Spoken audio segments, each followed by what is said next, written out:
एक छोटे से गांव के बाहर एक पुरानी हवेली थी। लोग उसे काली हवेली कहते थे। कहते हैं वहाँ रात के बाद जो भी गया वो कभी वापस नहीं आया।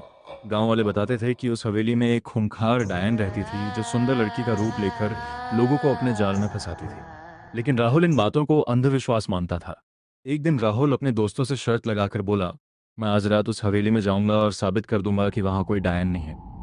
रात के 12 बजे राहुल टॉर्च लेकर हवेली के अंदर गया। हवेली के अंदर हर तरफ जाले थे, टूटी हुई दीवारें और अजीब सी फुसफुसाहटें सुनाई दे रही थी। अचानक उसे ऊपर से पायल की आवाज़ सुनाई दी, छन छन छन। राहुल डरते हुए ऊपर गया। वहां उसने देखा एक बेहद खूबसूरत लड़की लाल साड़ी में बैठी रो रही थी। राहुल ने पूछा, तुम कौन हो?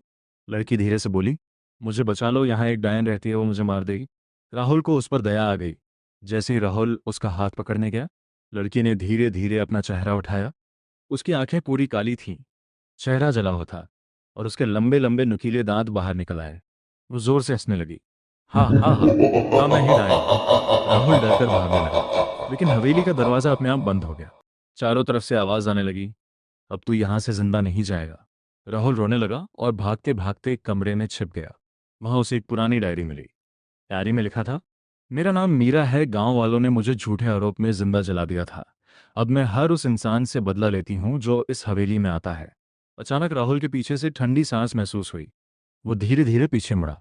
डायन उसके बिल्कुल पीछे खड़ी थी। उसके बाल हवा में उड़ रहे थे, चेहरा खून से भरा था। डायन चिल्लाई, आज तेरा अंत है। तभी राहुल ने जेब से अपनी माँ द्वारा दिया गया हनुमान जी का लॉकेट निकाला।